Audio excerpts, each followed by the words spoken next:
근데 저는 준비가 되지 않았던 거죠. 마약 길거리? 이게 진짜 망신인데 정말 망했구나 하고 제 필기시험을 왜 받아주셨죠? 이렇게 물어봤거든요. 여러분 안녕하세요, 미디몽이에요. 제가 오늘은 UN 인턴 지원 후기에 대해서 좀 꿀팁들과 함께 알려드리려고 하는데요. 저는 2020년 여름에 7개월 동안 UN 세계식량계획 한국 사무소에서 정부팀 인턴으로 일을 했었어요. 작년 2020년 5월쯤이 코로나가 한참 심해졌던 시기였잖아요. 학교를 마치지도 못하고 3월에 쫓겨났었어요. 졸업을 한국에서 마치게 됐었죠. 그래서 부랴부랴 논문도 쓰고 정신이 없었어요. 갑자기 이 채용 공고가 떴는데 코이카에서 Young Professional이라고 YP 사업을 하더라고요. 그게 5월에서 6월 정도에 뜨거든요, 보통. 근데 저는 준비가 되지 않았던 거죠. 졸업을 다 하고 한 일주일 남겨서 그때 지원을 했던 것 같아요. 하면서도 될 가능성은 정말 없겠다. 경험으로 면접이라도 볼 수 있으면 좋겠다라고 생각을 하고 지원을 했는데 감사하게도 합격을 해가지고 여러분과 합격 후기를 나눌 수 있게 되었습니다. 그래서 코이카 어디 사이트라고 있어요. 공지사항에 5, 6월 정도에 올라오더라고요. 하반기로 뽑혀서 일을 하게 됐습니다. 그래서 급하게 6월에 막 면접도 보고 2020년 7월부터 2021년 1월까지 7개월 동안 근무를 했습니다. 코이카 영 프로페셔널 사업에 대해서 설명을 해드리려고 하는데요. 국제개발협력 사업에 관심 있는 청년 인재들에게 제가 인재인지는 모르겠지만 이제 어디 사업을 수행하는 기관에서 7개월 이상 근무를 해볼 수 있는 경험, 그런 좋은 기회를 주는 그런 사업인데요. 매달 급여도 주고 또 4대 보험도 지원을 해주고 휴가를 한 달에 하루 정도는 받았던 기억이 나요. 지원 자격에도 제한이 없더라고요. 그냥 34살 이하면 아무나 상관없다고 적혀 있었어요. 코이카에서 발표를 해주시는 기관 리스트가 있어요. NGO, 대학, 국제기구를 포함해서 그냥 ODA를 수행할 수 있는 모든 기관들을 다, 저는 그래서 헤비테트나 유네스코나 월드비전처럼 잘 알고 있었던 기관들도 있었어요. 그 중에서 저는 UN 세계식량계획 사무소를 꼭 지원을 하고 싶었던 이유가 여러분이 알다시피 너무너무 먹는 거에 관심이 많고 식량이랑 상관이 없을 수도 있지만 아주 중요한 이슈라고 생각을 했거든요. 지원을 할 때 알아야 되는 게 기관에 우리가 지원을 하고 면접을 보고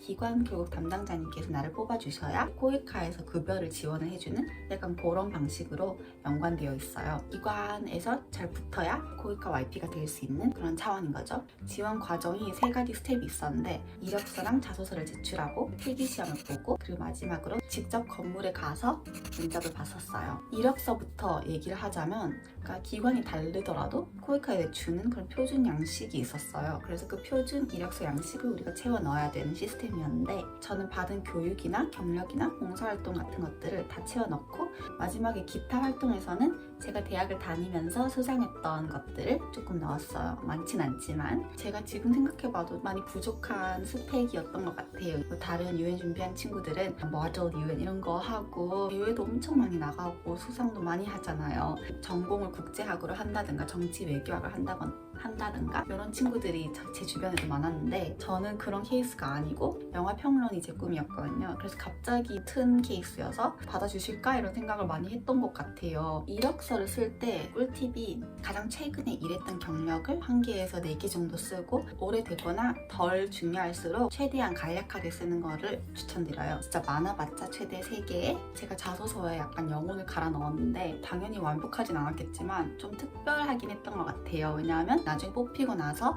나를 왜 뽑았냐 이렇게 여쭤보니까 진정성이 많이 느껴졌다고 하더라고요. 제가 받은 자소서에는 3가지 퀘스천이 있었어요. 약간 에세이 퀘스천처럼. 첫 번째는 나의 지원 동기에 대한 질문이었고, 두 번째가 직무에 대한 전문성을 어떻게 키웠는지에 대한 내용이었고, 세 번째는 팀 내에서 갈등 상황을 어떻게 해결했는지에 대한 질문이었어요. 마음 같아서는 다 일일이 설명을 해드리고 싶지만 이게 그럼 너무 길어질 것 같아서 제가 첫 번째 퀘스천에 조금 포커스를 두고 오늘 설명을 해드릴게요. 여러분 그거 알죠? 교정을 하면 이렇게 옆으로 마셔야 되는 거 아시죠? 그래서 자소서에서 첫 번째 지원 동기라는 퀘스천이 있었는데요. 최대한 이력서랑 안 겹치는 좀 개인적인 경험을 많이 얘기를 하게 됐던 것 같아요. 난 이거 했고 수상을 받았고 이런 기술이 있고 이런 거는 두 번째 질문에서 자기가 전문성을 어떻게 키웠는지에서 얘기할 수 있으니까. 그래서 첫 문단에서는 고등학교 때 제가 필리핀 톤도 세이 마을에 봉사 여행을 갔었거든요. 거기서 깨달은 것을 대학에 가서 어떻게 적용을 했는지, 대학에서도 봉사활동을 하면서 어떻게 지냈는지를 좀 많이 설명을 했어요. 제가 매주 보스턴에 너더론 마일이라고 마약 길거리 유명한 곳이 있었어요. 매주 토요일 아침마다 아침 식사를 나눠주는 봉사활동을 했었거든요. 세계 식량 계획 사무소 인턴이니까 직접적으로 UN 기관에서 일한 경력은 없더라도 좀 식량 주제랑은 맞다고 생각을 해서 자소서에 써놓았어요. 홈리스 게스트분들이 얼마나 고생을 많이 했는지 그 험난한 인생길에 대해서 많이 듣게 됐거든요. 감옥살이 했던 거나 아니면 가족들이랑 왜 떨어져 살게 됐는지, 그리고 여자분들은 보호소에서 지내는 게 얼마나 두렵고 힘든지에 대해서도 많이 듣게 됐어요. 그때 제가 자소서에 썼던 게 I learned that food can be used not only as a channel for giving but also for uniting individuals from different backgrounds 이렇게 썼거든요. 그래서 식량 지원이 그냥 뭔가 배를 채우는 것뿐만 아니라 여러 가지 다른 배경에서 온 사람들이 하나로 연합해 줄 수 있는 용도가 있다는 것을 설명했어요. 진짜 또 투머치 토커가 되어가고 있는데 약간 제 이력서에 생기를 불어넣어주는 게 자소서라고 생각을 하거든요. 정성 들여서 꼼꼼하게 좀 솔직하게 쓰는 거를 저는 추천드립니다. 두 번째 질문은 이제 아까 말한 전문성을 어떻게 키웠느냐에 대한 질문이었는데 이건 그냥 이력서에 조금 더 구체적인 버전, WFP에 맞춰진 버전이라고 생각을 해주시면 될 것 같아요. 내가 일하면서 배운 역량이나 기술들을 회사가 바라는 직무에 맞게 맞춰서 썼던 것 같아요. 그리고 이제 세 번째가 갈등 상황을 해결한 경험에 대한 질문이었는데 저는 사실 갈등을 진짜 싫어해요. 그 갈등 상황 자체를 잘 만들지 않는데 어쨌든 써내야 되잖아요. 생각보다 너무 드라마틱하거나 엄청난 그런 위기 상황 이런 거를 쓰지 않더라도 그 갈등 상황을 내가 잘 주도를 해서 풀어나갔는지만 잘 쓰면 되는 것 같아요. 저는 텁츠 동아리에서 작은 뭔가 갈등이 있었는데 그걸 내가 어떻게 풀어나갔는지 그리고 내가 해결 방안을 어떻게 제시를 했는지에 대해서 좀 썼어요. 중요한 건 이런 걸 쓸 때 나의 포커스를 두고 내가 어떻게 해결 방안을 제시했는지를 써야지 나 갈등 상황이 알아서 해결된 것처럼 그렇게 절대 들리지 않도록 내가 솔루션을 제공을 하고 그것을 적용했을 때 어떻게 상황이 해결됐는지까지 결과를 잘 알려주셔야 될 것 같아요. 내가 해결 방안을 제시했다. 그러면 뭐 어떻게 됐어? 이렇게 끝날 수 있으니까 본인의 팀워크 능력을 좀 어필할 수 있는 답변이 되겠죠? 그리고 이제 한 가지만 더 꿀팁을 드리자면 UN에서 Terms of Reference라고 약자로하면 TOR인데 직무 기술서를 이렇게 올려요. 채용 공고에. 그 TOR에 적혀있는 키워드들을 잘 사용하는 게 중요한 것 같아요. 예를 들어 리서치 업무를 찾고 있었다면 내가 리서치를 한 경험을 써야 되고 통번역이나 영상 제작 기술을 원한다면 그런 내용도 이력서에 쓰는 게 좋겠죠? WFP가 대한민국의 좀 정부 지원을 더 받을 수 있도록 연결시켜주는 그런 징검다리 역할을 하는 포지션이었어요. 그래서 그 TOR에는 연례협의회처럼 고위급 파트너들이 만나는 행사들이 많더라고요. 행사를 주최하는 걸 지원하는.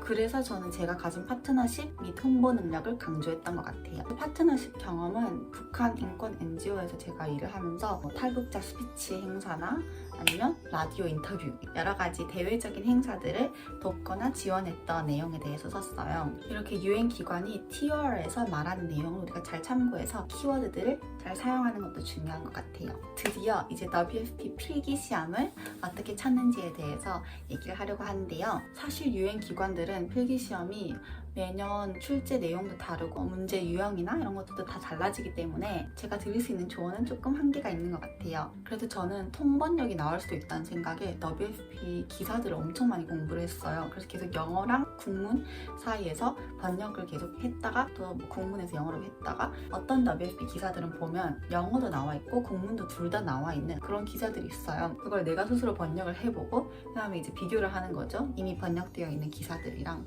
주요 용어들이 딱 눈에 들어올 거예요. 예를 들어서 Pregnant and Lactating Women WFP만 쓰는 용어인데 번역을 어떻게 해야 될지 좀 어렵잖아요. 그래서 그런 좀 용어들을 익혀두려고 했던 것 같아요. 조금이라도 더 WFP에 관심이 많고 얘가 기사들을 읽었구나 정도는 알 수 있으니까 여러분이 지원하는 기관에 따라서 이게 달라지겠죠? 또 저는 기관 조사도 꽤 많이 했는데요. WFP 당연히 어피셜 사이트가 있잖아요. 기관에 대한 모든 소개나 내용이나 하고 있는 사업들 다 외우지는 못하더라도 최대한 우겨넣고 필기시험을 치려고 했던 것 같아요. 그냥 분명히 필기시험에 나오는 질문들이 기관에 대한 질문이 나올 거예요. 국제기구 필기시험들은 적어도 그 기관에 대한 사이트에 있는 내용 정도는 잘 알아두는 게 좋은 것 같아요. 꼭 드리고 싶은 말씀은 내 시간이 절대적으로 부족하더라도 최대한 내가 퀄리티 있는 꼼꼼한 답변을 쓰는 게 오히려 나은 것 같아요. 그냥 막 다 채우려고 하는 것보다. 저는 마지막 문제를 아예 못 채웠거든요. 이게 진짜 망신인데 마지막 문제를 딱 풀려고 했는데 시간 계산을 잘못해서 제가 수학을 좀 못하거든요.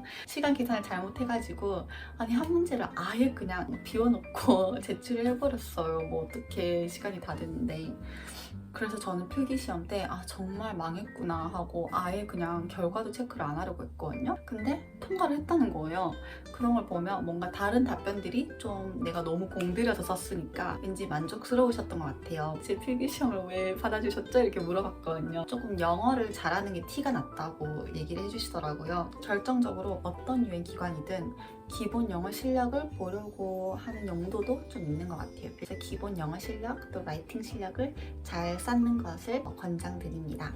자, 이제 제가 좋아하는 파트인데요. 면접. 그냥 면접은 비교적 쉽고 저는 좀 재밌었어요. 정부팀 분들께서 면접관을 해주셨는데 너무 주의 깊게 들어주시고 정말 부드럽고 다정하게 말을 걸어주시는 거예요. 저는 면접을 보고 나서 여기서 꼭 일하고 싶다 이런 생각이 좀 더 커졌던 것 같아요. 면접 준비를 했던 방법은 좀 간단했는데요. 내가 쓴 이력서랑 자소서를 저는 진짜 달달 외웠거든요. 거의 밤새서 계속 그냥 반복해서 읽었던 것 같아요. 그래서 영어랑 한국어로 번갈아 가면서 면접을 보시더라고요. 물론 매년 달라질 수도 있겠지만 먼저는 30초에서 1분 정도 자기소개 있잖아요. 그건 당연히 기본으로 준비를 해갖고 기관에 대해 아는 내용, 이 업무에 대해서 아는 내용을 말해보아라 이러면 얘기를 할 수 있어야 되잖아요. 내가 왜 이 직무에 적합한지 이런 것도 준비를 해갔어요. 실제로 제가 준비해갔던 질문들은 거의 다 받았던 것 같아서 너무 다행이었어요. 그리고 인턴 기간 마치고 나서의 진로 계획도 물어보시더라고요. 그래서 솔직하게 그냥